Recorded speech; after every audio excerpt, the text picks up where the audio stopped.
Hello and welcome to War of the Stars, a Star Wars Roundtable podcast. We are coming to you today live, well, sort of live, from the wonderful, wonderful holiday spot of the galaxy, Mustafar. Yeah, thanks for that. Hey, they said it was the hottest place in the galaxy. Yeah, they meant temperature, not nightlife. Why couldn't we go to Nar Shaddaa? Why couldn't we hide out in Nar Shaddaa? They'll never find us on Nar Shaddaa. But no, we have to come to Mustafar instead. Thanks for that. Oh, you're welcome. I'm ready. Thank you. And our special co-host, Wonder Woman. Hey, Wonder Woman. Anyway, so we are joined today, as you've already heard today, by, of course, Christina Tali. How y'all doing? Also, today we are joined by Mario Hernandez. Hey guys, how you doing? And Chris Wylde. I'll tell you what, man. We recorded our last episode of the season of Breaking the Fourth Wall. I made my travel plans to go to Alderaan. All of a sudden, I'm being whisked away on a transport to Mustafar. I'm told that my vacation destination is exploded somewhere. I don't know, man. I guess maybe I should have gone with my second choice. I should have gone to Jeddah. Jeddah's been gone. Where have you been? Oh, come on. Maybe this is Jakku. Jeddah was... Jakku is a wasteland. It still would have been cooler than Mustafar. I live in Philadelphia. Nar Shaddaa. Nar Shaddaa. Next time, Nar Shaddaa. I'm doing the travel next time because this is hot. It's so hot. I literally, I stepped outside, looked at my speeder, and the paint's literally just bubbling and peeling off my speeder right now. All I can say is this. Why Nar Shaddaa? We can't take Her Majesty there. The Hutt's of gangsters. Because they'll never find us in Nar Shaddaa. You notice the silence I got because I made a prequel quote.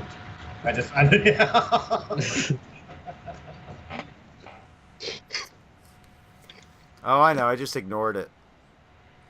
So anyway, Mark, what's the subject today?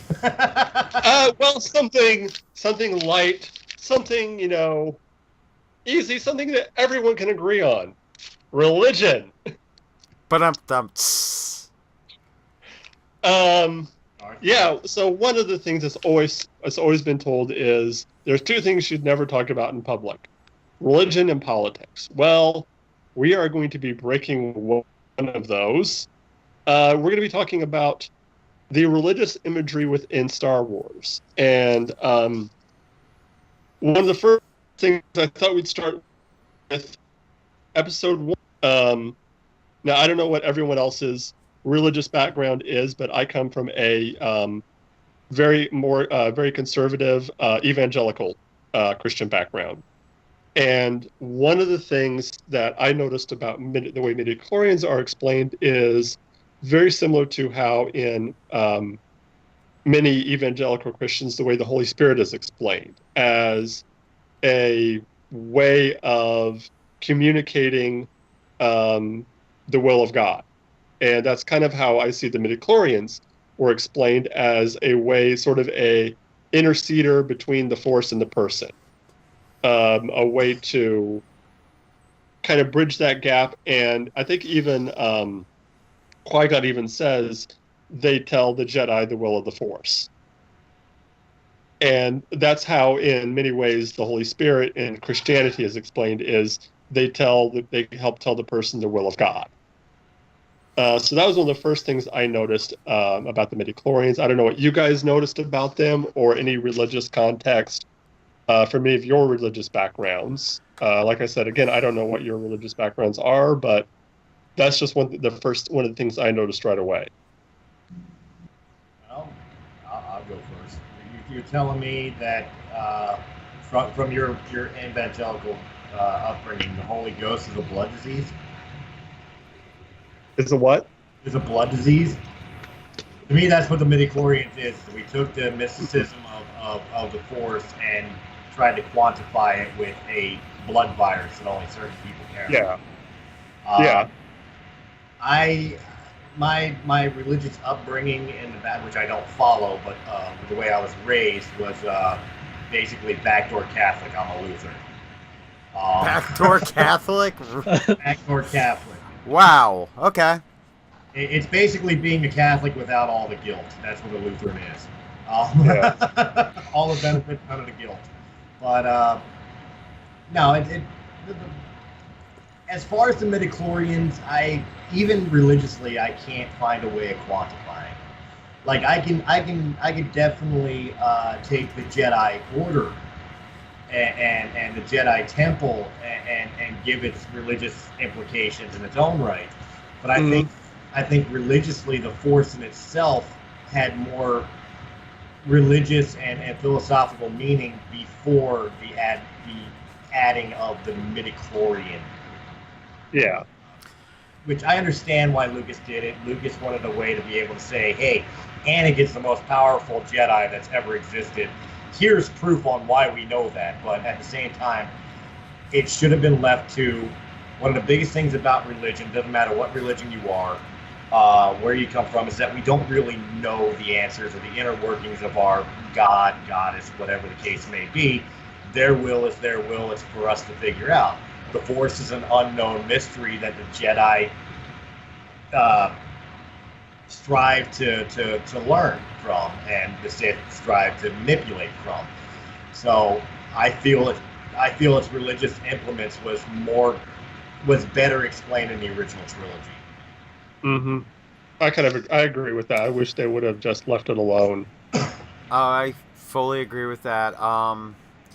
So before I get started, I'm actually going to talk about a little bit of imagery. It's probably the most blatant piece of Christian imagery in the entire series. But first, my background. I grew up Catholic.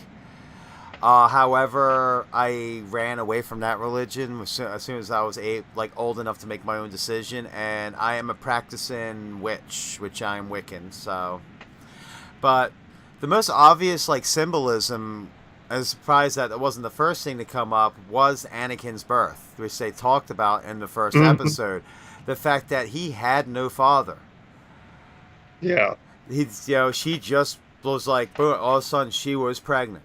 And he was the chosen one, which is a very just blatant, throw over to Jesus. Because Jesus had no father in the Bible. In the Bible, he was, he was conceived by God, and that was it. But same thing, he was conceived by the Force, which could be considered God, and for all intents and purposes. Yeah. So that's the most blatant hit over on that.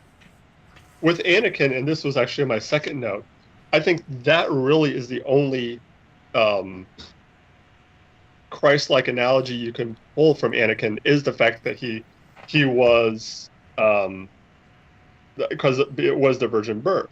I think in many ways he falls closer to the biblical Lucifer, as far as if you read the Bible, the fall of Lucifer was because of pride. And really that was the ultimate fall of Anakin, was pride. Pride in his abilities, pride in, he thought he could say, only he could be strong enough to save Padme. Only he could be strong enough to kill the Emperor and bring order. Only he could. And to me, that was Anakin's. You can put all these other things into it, but ultimately his downfall was pride. Well, and that's basically what happened in the biblical story of Lucifer. Was he tried to basically supplant God. Well, so I see parallels with that. Well, I'm going to say his pride, though, was kind of not his fault either. I mean, from the time that Obi-Wan and Qui-Gon found him, they were feeding into his head that you are the chosen one. I believe that you are the chosen one. They were pumping his ego up from the time from episode 1. That's going to give you what, you're getting told you're the chosen one. You're the one that's supposed to bring balance to the Force, yada, yada, yada. You're going to grow an ego. Look what happens when you tell Chris that he's a half-decent musician. Well into my 40s. What's it called? If I remember my story of Lucifer correctly, that's not a bad analogy at all. You know, you have me kind of thinking about it, but the only flaw and I see in it is that Lucifer's pride was kind of similar to what Christina was saying. You know, that a lot of people were feeding his ego. Lucifer was kind of the same way because he was if my memory serves correctly, Lucifer was the prettiest, the most perfect of the angels. Yeah. He was that's where the name Lucifer comes from. Light bearer. And morning star. That pride made him believe that he could be better than God himself, and that's why God cast him out after the whole entire Ep10 war. Anakin, on the other hand, though, I think where the similarities end is even in his pride, Anakin's one concern and his major downfall was his over ability to love and under ability to separate love from duty. See, which is another Jesus-esque. I'm going to say it's another Jesus-esque quality. Jesus loved everybody to a point where he sacrificed himself to save everybody. Right. Also, if you think about it, even with the changeover to Darth Vader and the redemption back to Anakin Skywalker in Episode 6, you can almost construe that as the 3 days of death for Jesus. Yeah. Because Jesus rose on the third day. The third episode would have been Episode 6. That's true. So, I mean, I know that's a little far, could be a little far-fetched, but you think about it, the numbers match up for some reason. Nothing wrong with zombie Jesus Day. Why is Jesus chewing on my skull?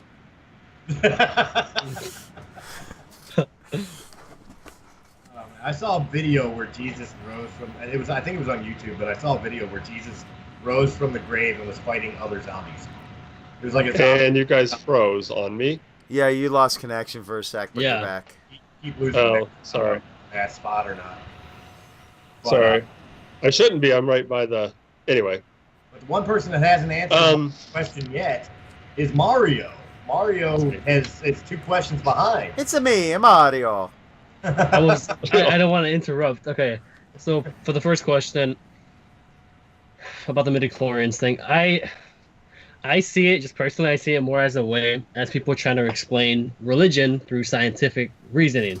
I see it kind of as people saying, okay, human evolution is kind of like midichlorians, not in the sense that they're the same thing, but as in the way that's the way people want to explain, religious context of human creation and all that through scientific reasoning over religious reasoning. And it's the same way I see it, at least in Star Wars, that the midichlorians are a way to try to explain this mystical force that no one really understands unless you're part of the group. And if you're not part of it, you hear about it, but you don't know how to physically quantify it and physically break it down into understanding that anyone can, how to make it understandable for anyone, that it's something that not everyone has, only certain people have it, and if you have it, the more you have, the more powerful you are in this force. And that's the way I always saw it. It's kind of like a way to make it more understandable for the people, the normal people of the galaxy who go to work every day from 8 to 5 on the Death Star. Let me ask you something, because you brought up something that popped in my head here. One of the problems I have with that, like you said, it's like with religion, people try to explain faith through science. Instead of just saying God said let it be and bang it happened. Instead, we have the Big Bang Theory. Would the midichlorian explanation may have made more sense and been more impactful in the storyline had it not been delivered by a Jedi, but instead maybe delivered by, say, for the sake of argument, a guardian of the will to Anakin? Somebody who wasn't actually in tune with the Force, but knows about the Force and tries to explain it. Because to me, a Jedi would almost be like a priest. A priest wouldn't use evolution as an explanation for God.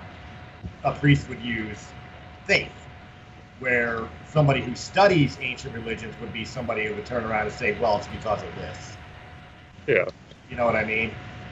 Yeah, I mean, I see your point that it is kind of weird coming from, a Jedi. That'd be kind of like, like you said, a priest saying, oh, yeah, we were created human evolution. That would it would be off. It would be kind of contradicting their whole belief system. But the way I see it is Qui-Gon, the type of Jedi that he was in tune with the Force and he believed in it, but he always had this side where he wanted to do exactly the opposite of what he was told.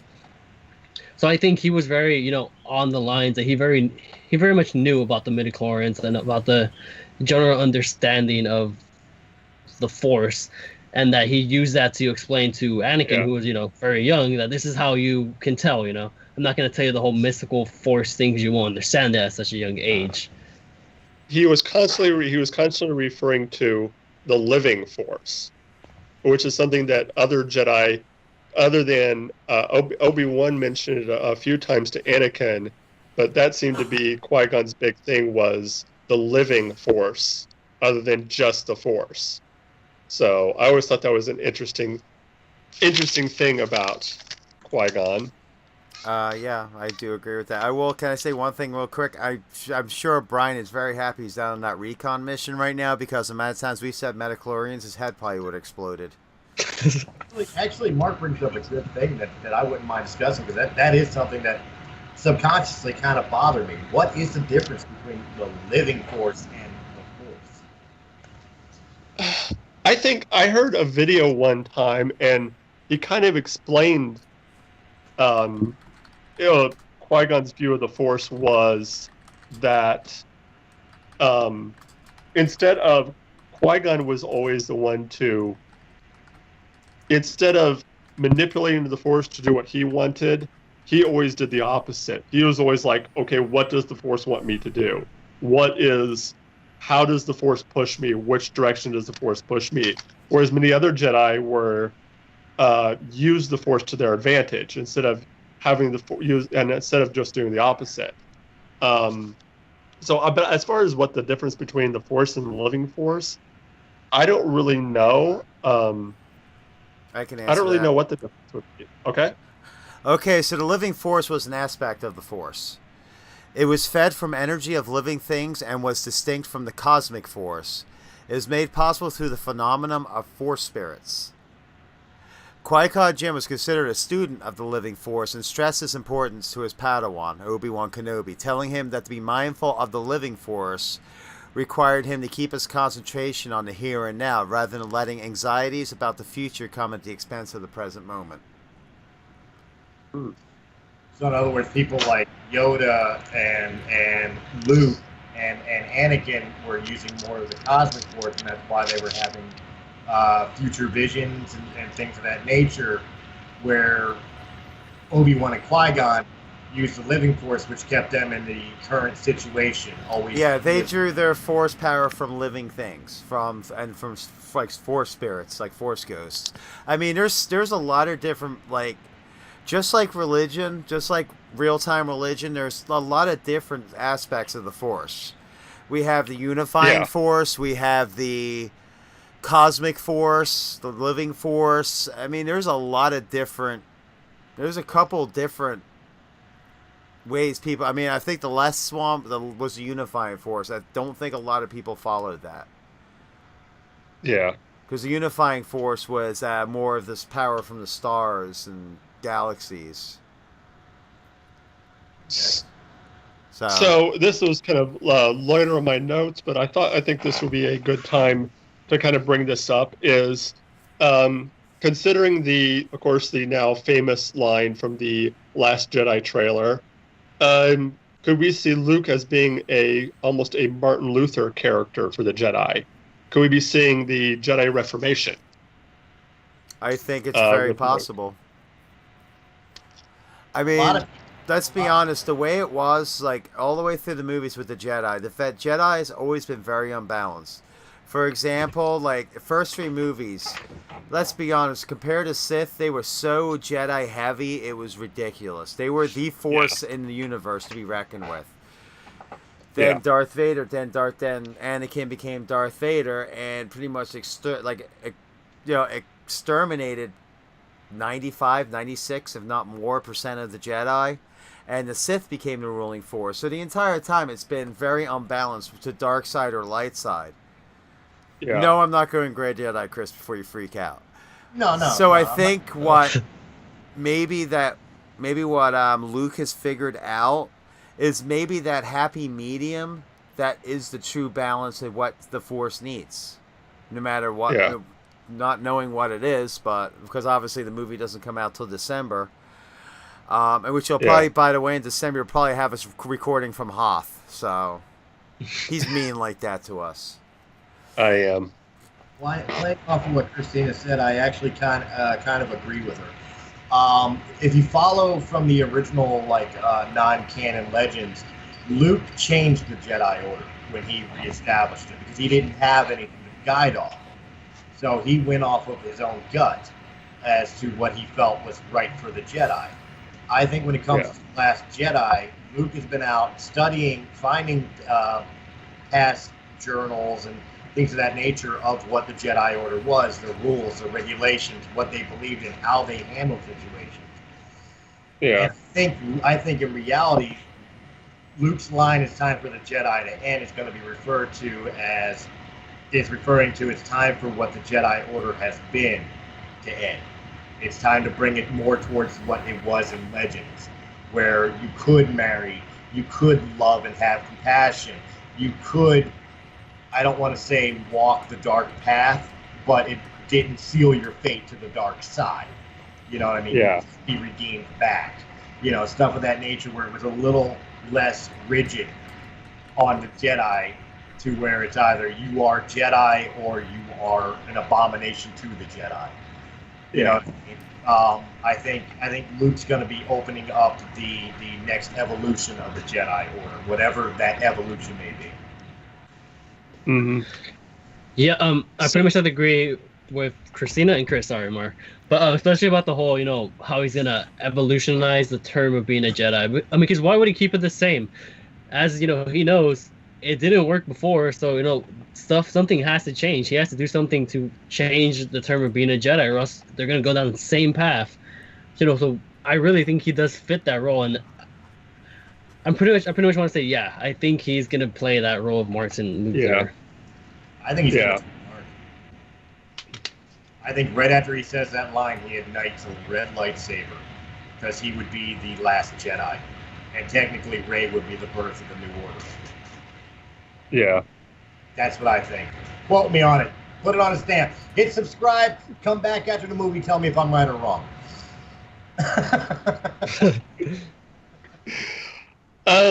This is one thing I found kind of an interesting concept with the Jedi themselves is, of course, there's the term Jedi Knight. Now, there have been many, knightly orders throughout history that have religious connotations. Would you consider the Jedi closer to the Templars, or more similar to maybe the Shaolin, as far as how they worked and how they operated? I would say the Templars, personally. Templars were guided by, well, so were the Shaolin, but just the way their structure was and the way they presented themselves, they were more of like the Knights of the Templar, where it was a very Christian-driven, organization, if you think about it. So it would fit well into what, especially with all the Christian imagery in the Star Wars series, it fits very well that they would be based off of a group like the Knights of Templar. Yeah. I know. I've also heard, and I don't know much about I can be honest, I don't know much about the religion.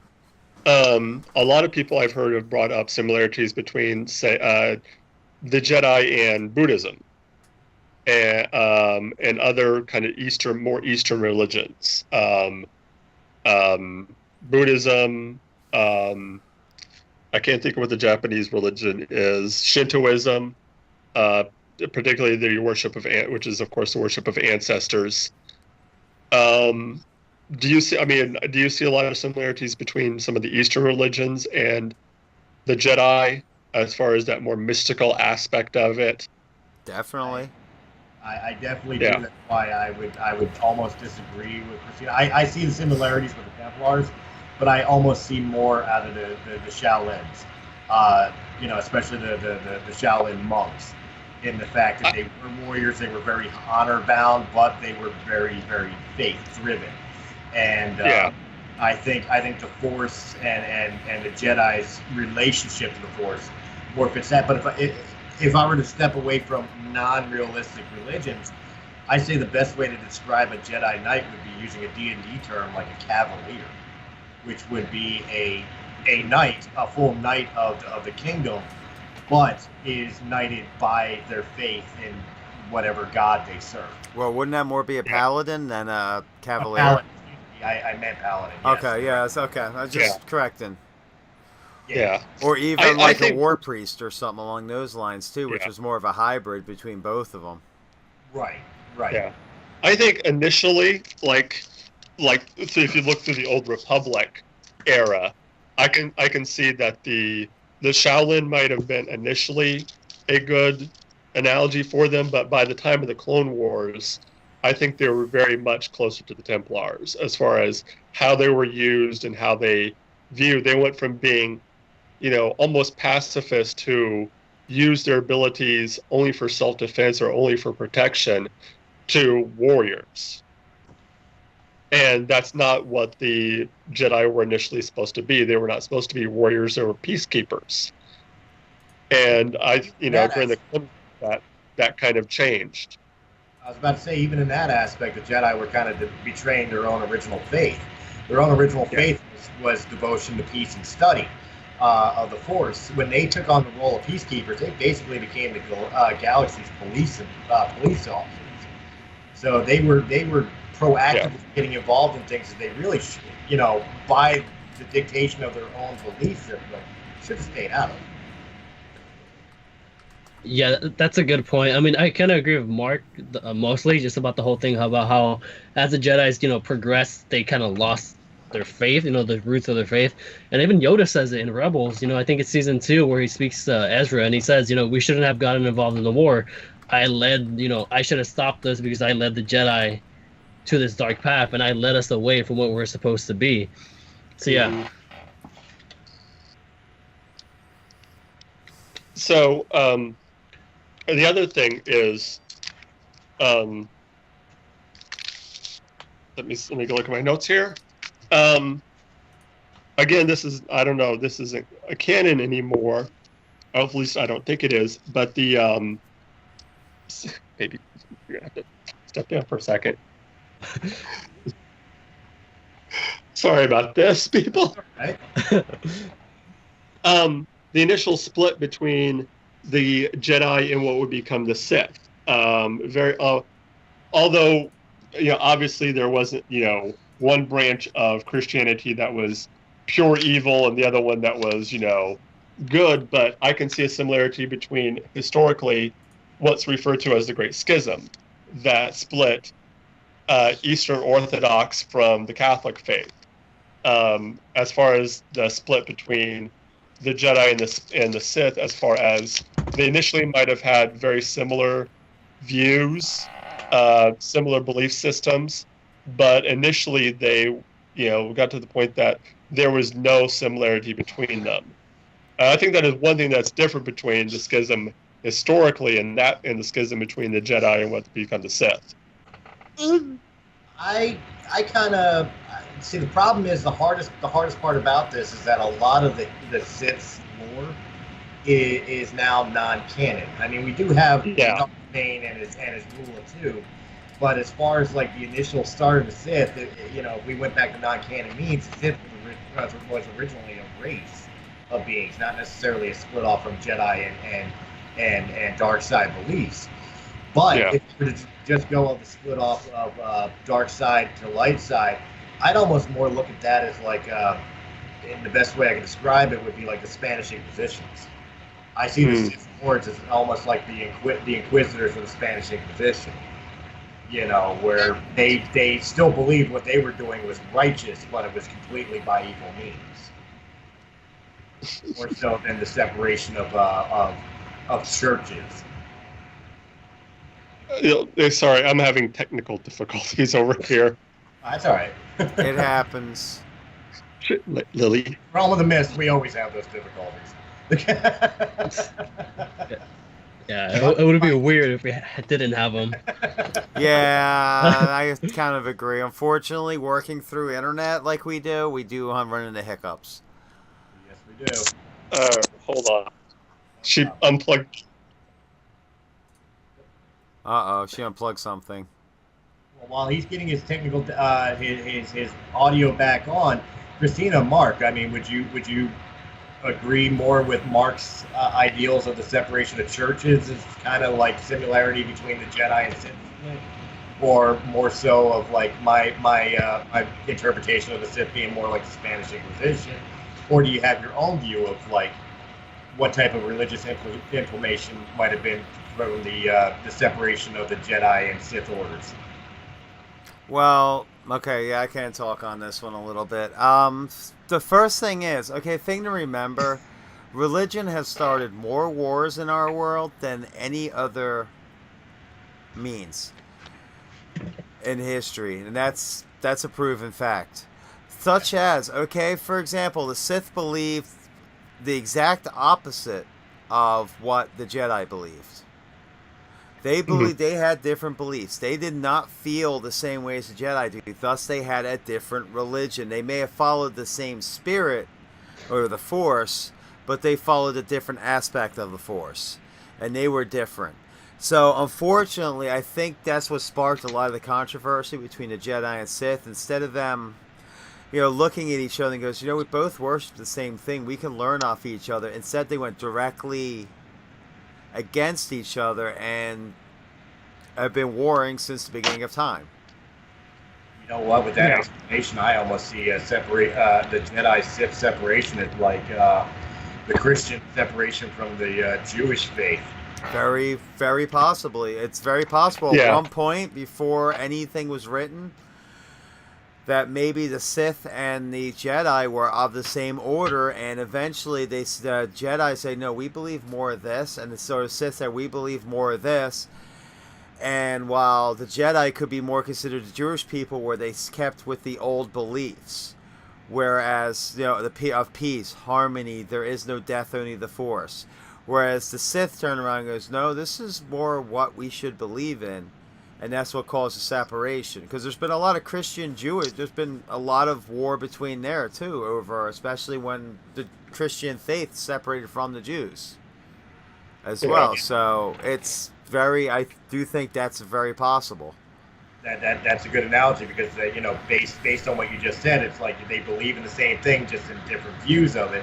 That really is kind of like the Christians and Jews. They both believe in the same God. They just don't, really the separation of them was you know what I mean? And that almost seems like, and I know I'm going to get a lot of blasts in the comment for making the Siths the Christians, but that's kind of like the Sith turned around and discovered this new thing and went on, like Christina said, which would be Christianity in our world, where the Jedi remain that the New Testament hasn't happened yet. We're still on the old. You know what I mean? Yeah. The New Testament could probably be marked as, if I would have to give a mark, like they even have think about it, they have a time frame very similar to the Bible as well. We have a BC and an AD.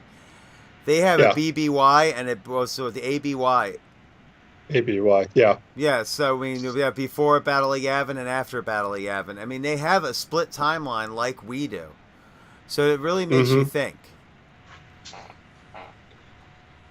Yeah, I pretty much have to agree with you guys. You guys are like what you guys made up, that they have the same, God or same, higher power, but it's just how they interpret it and how they interpret that this higher power wants to do. They want us to worship that, or groups, you could say.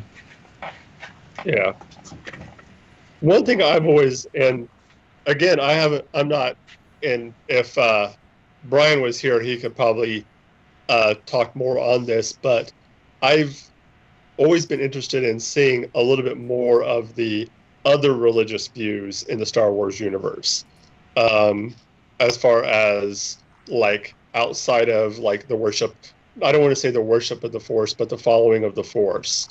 What other types of religions are there outside of that, outside of the Guardians of the Wills and those type of Force religions. Like the Night Sisters, or maybe like how the Ewoks worshipped C-3PO as a god.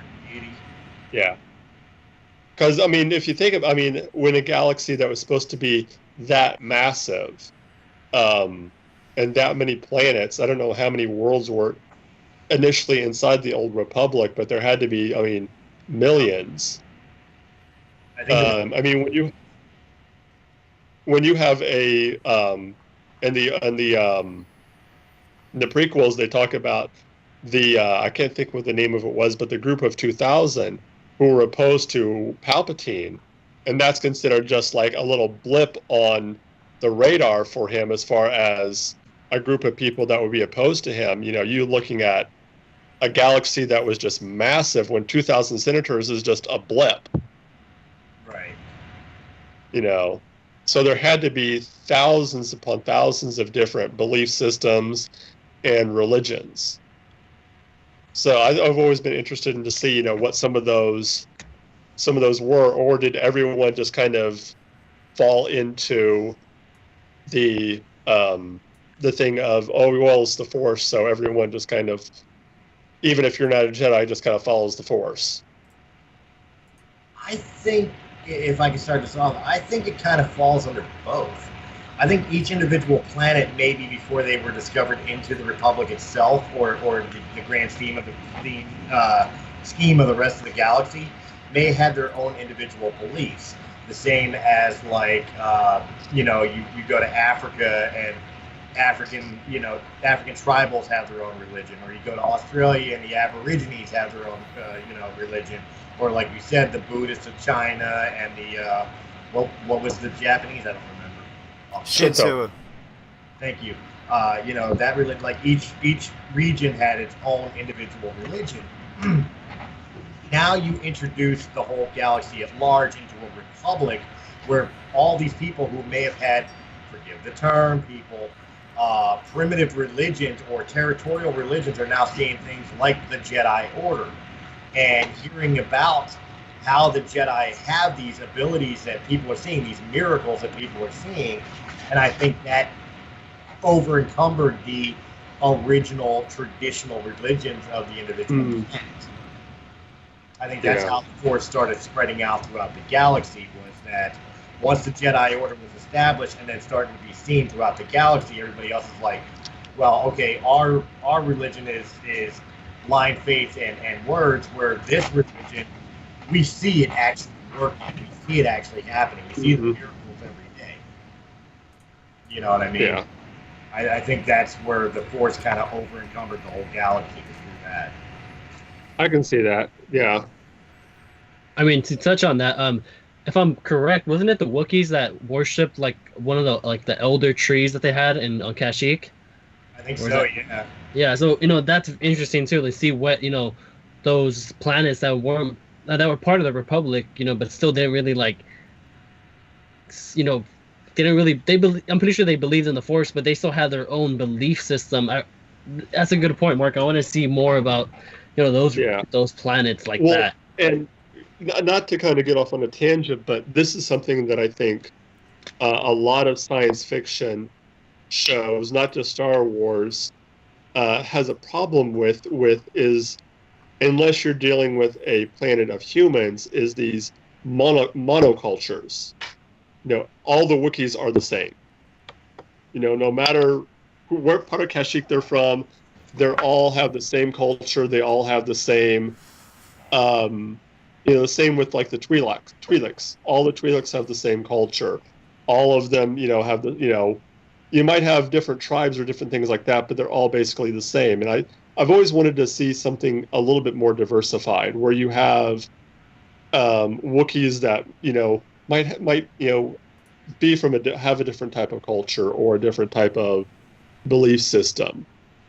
That makes a lot of sense, and that, you know what, that's the one thing I hate to do it on War of the Stars, but I got to give a lot of credit to Star Trek for it, because in memory, I think they're one of the first ones with the Vulcans, where they were actually able to offer diversity in their people. Remember the uproar when Tim Russ took over the role of Lieutenant Tuvok on Star Trek Voyager, and everybody's all like, a black Vulcan? It's like, wait a minute, it shows diversity within the race. They're not all even Star Trek is really bad about those monocultures. I mean, all Klingons are the same. They're all warriors, they're all bound by honor, they all love to fight and drink warnog and blood wine and everything like that. There's no farmer Klingons, there's no doctor Klingons, there's no scientist Klingons. They're all warriors. Actually, they have shown the scientists and the Dr. Klingons on the shows before. Yeah. But I see what you're getting at. But yeah, that's what I'm saying. But Star Trek, I think, was out of the major science fiction fantasy genres. I think as far space age fantasy genres. I wanted to be clear because I didn't want people to blast me. Well, what about Lord of the Rings? Or, I'm talking about space fantasy. I think Star Trek was really the first that started kind of taking the alien races and at least attempting to break the mold of the cookie cutter culture, and show that there is even diversity within those types of races at times. Maybe not as much as they should, but you're right. Star Trek has very much been like, okay, here's Corellians, here's somebody from Tatooine, here's somebody from Alderaan, here's somebody from Cloud City. Look at how human and diverse they are. Now here's a Twi'lek and here's a Wookiee, and they're just like every other Twi'lek and every other Wookiee. You don't really get the sense of like in their planet there is separate cultures, separate beliefs, separate divination people. Now to play kind of devil's advocate, you can make the argument, well, you're only saying a small pocket of that. You're only saying one or two. You're only saying we only see one, like when we see the Wookiees, we're only seeing the warriors because they're at war. They're fighting. Other than the dreaded Christmas special. I was about to point that out too. We only see the Wookiees fighting, so it would be obvious that we'd only see the warriors because it's a war. The warriors would be the only ones that would be out there that we would see during that time period. Not true. When we see. I disagree, because you still would have doctors out there. You'd have medics. You would have other people. You'd have support staff, just like you would in any war. You have people who, whenever you're fighting a war, there's more than just warriors. There's a lot of logistics and things like that going on as well. So I'm sorry, I would have to just humbly disagree. That's true. But we wouldn't see like civilians. Everyday civilians out there. Anybody that would be out there would be part of, whether they're support staff or not, they would be part of the military complex in one way, shape, or form. Whether it be, doctors, they'd be military doctors. They'd be, military support. They'd, in some way, shape, or fashion, they'd be involved with the military of Kashyyyk. However that might be. I get where Mark's coming from, especially when it comes in the movies. When you look at all the alien races, involvements, I'm speaking just on film. If Ryan can correct me later with as far as books and comics and stuff of that nature after you watch the video. But as far as just the film itself is concerned, anytime we've seen any of these alien races, they've always been acclimated into the role they're given. Whether they're soldiers on the field, they're Jedi part of the Order, they're delegates within the Republic. They've all conformed to that structure as opposed to whatever culture they had originally come from. Well, a good example of that kind of monoculture I just remembered was the Nemoidians. They're always, anytime you see them, they're always viewed as being these greedy, money-hungry,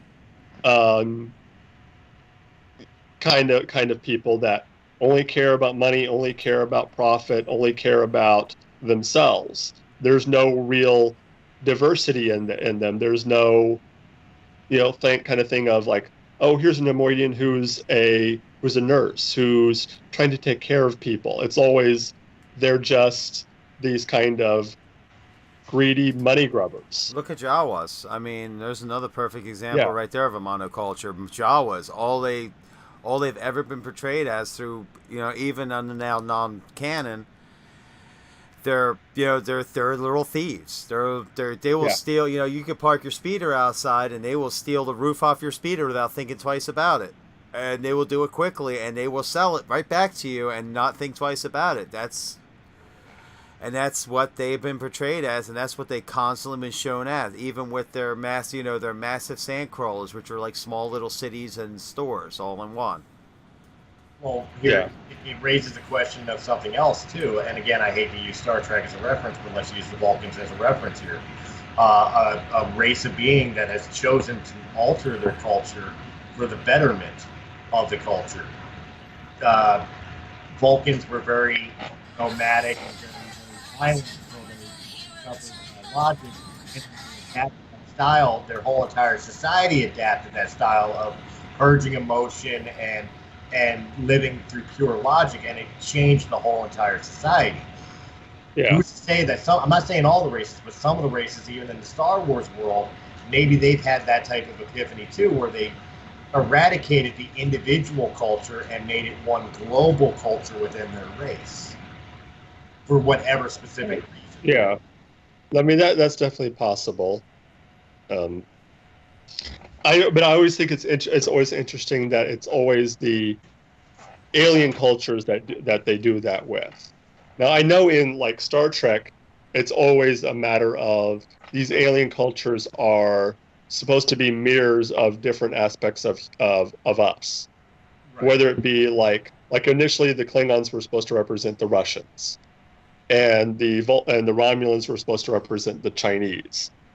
But they always did that, and I think maybe Star Wars tries to do the same thing somehow, of putting these different cultures as mirrors of different aspects of our culture, both good and bad. But it's always interesting that the humans are the ones that are the culturally diverse and have all these different cultures and belief systems and stuff like that, but like I said before, the aliens are always one thing or another, just that one thing. So, but a little bit off topic. Well, since we're a little off topic, I got one for the fan base that kind of blew my mind. I forget where I heard it from originally, but it really made me think about it from the Star Wars movies. The possibility and concept that droids feel pain. Uh-oh. Actually, think about Return of the Jedi with the at Jabba's palace. That droid, that power droid, they were scoring his feet, and the thing was screaming. Yeah. You also think about again Return of the Jedi when Salacious Crumb was eating 3PO's eye, and he was in real life Anthony Daniels was having a panic attack, but 3PO was having a panic attack and reacting to the actual pain. He reacted to the pain in Return to Empire Strikes Back when he got shot. And R2 was repairing his leg. Well, look at also when R2 got electrocuted when he was trying to unlock that door. Right. And the same thing. I mean, he came back and he was screaming when he went backwards. So in that aspect, I mean, kind of tying into the reality of religion and culture within the Star Wars universe. Has the Star Wars artificial intelligence gone to the point where they should be considered sentient beings? They've been programmed to the point that they even feel and respond to pain. I think that's a discussion for another day, to be honest. Yeah. Because that we can really get into. I mean, that's like a Skynet kind of thing. Like we can talk about that for like a while. So, and I know we're starting to get tight on time. So, yeah. You guys something to think about for the next War of the Stars, then. Definitely. Wow. Dude, bust Maz Kanata. That's a story for another time. Well, again, it was something I was here. I research a lot of stuff throughout the day as I'm working, and I listen to a lot of different podcasts. And that was something that I don't even remember which podcast I heard it in, but the question was posed out there, and then they gave the references of like the droid being tortured at Jabba's palace and stuff of that nature, and it really got me thinking. It was like, holy crap, they really do respond to it. You know what I mean? It's like, let me bring this up. Well, there's two droids getting tortured at Jabba's palace. There was the interpreter droid that was getting ripped, that was literally getting pulled, its arms and legs pulled off, and that was reacting to that. And then there was the power droid that was flipped upside down that was getting the branding on the feet. Yeah. So it definitely brought up, to my mind, like, holy crap, that's something we can talk about. Yeah, well, that's another time because, like I said, we're getting tight on time. Right. Yeah. Mark showed up. I just wanted to throw it out there. Let me ask a question before we end off. Okay, so we're speaking about the cultures having, the alien cultures having one belief system, or at least that's portrayed in Star Wars. What about when the Jedi would go to, the planet and take away one of the kids because, they were powerful in the Force? Would then, would that change? Would that alter some of the people's beliefs? Would that alter the family's belief, or would they just take them? What do you guys think? I think some would probably look at it as abduction, but I think others would look at it as like a high honor. Yeah. Now this is was it a thing of that the Jedi would ask permission, or was it just like, this child is Force sensitive, we're taking him? I think if I remember correctly, I seem to remember that they do ask permission. Yeah. More forcefully than this, hey, can we take your kid to go train and be a Jedi? It's more like, your child has power in the Force, we need to take him to Alderaan. Or we need to take him to, wherever for training. Yeah. And then at that point, the parent can make the decision. And probably most parents said yes because it is a high honor. It's like, it's kind of, think about it, it's feudal. It's almost a feudal system. It's the same thing as like, when the knighthood would come down and say, your son, we are taking your son, I would like to take your son to become a squire. He's destined to become a knight. Go right ahead, take my son, please. Just do me a favor, keep in contact. And now, that's about it. Yeah. But that was, did the Jedi, did they keep in contact with their family, or was it a thing of, because of the Jedi's thing of no attachment, was it, okay, that life is gone now? You might run into them every once in a while. I think they probably worked on phasing their understanding of their parents away, because here's the thing: you separate a young child from their parents, like a young enough to be able to know which way is up, and take it away from their parents, and then all of a sudden, like, you're not allowing that kid to contact their parents or anything. That's gonna cause a lot of negative effects on that child. We see it a lot with adopted kids, with kids that are abandoned. We see that a lot, that behavior where they start acting out because they don't understand why they can't see their parents anymore. So it's something to keep. That's something to think about. In that vein, then this is kind of a what if. Do you think that if Anakin, when he was a child, would have been allowed to go and visit his mom every once in a while, do you think that would have changed anything as far as the way he ended up? Do you think he would have taken his mother's death easier, or if he would have had that kind of? I think it would have made it take it harder because he would have had more of an attachment to his mother. Yeah. Jedi were known to take children at infancy, before the parental bonding with the child really happened. No Jedi outside of Anakin knew their parents. They knew nothing about them. They didn't even know what planet most of them were from.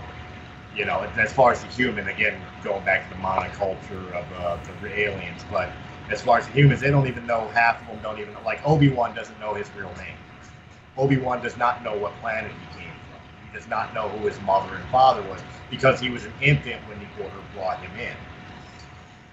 Anakin, the only way Anakin's fate would have changed and been different is as Qui-Gon had stated, had he been born in the Republic, we would have identified him early, we would have brought him into the Order, he would have not had the attachment to Shmi Skywalker, and he definitely would never have met Padme and fallen in love. He would never have had the attachments that he had, because he would have been entrained within the Jedi Order from essentially beginning of understanding.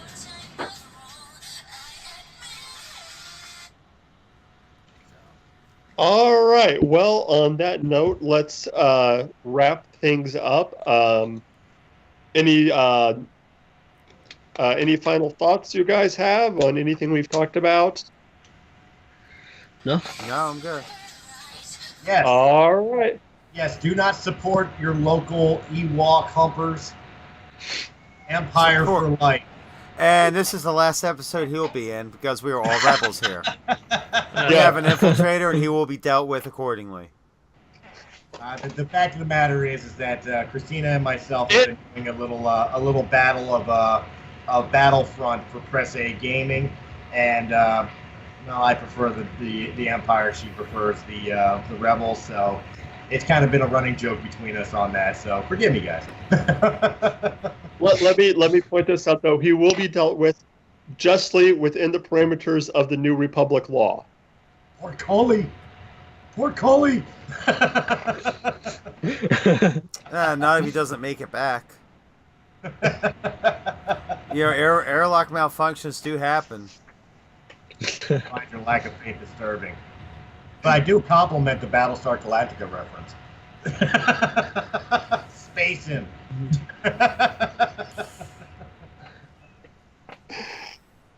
All right. Well, in that case, remember to like and subscribe down there. Check out all the other shows here on Realm of the Mist.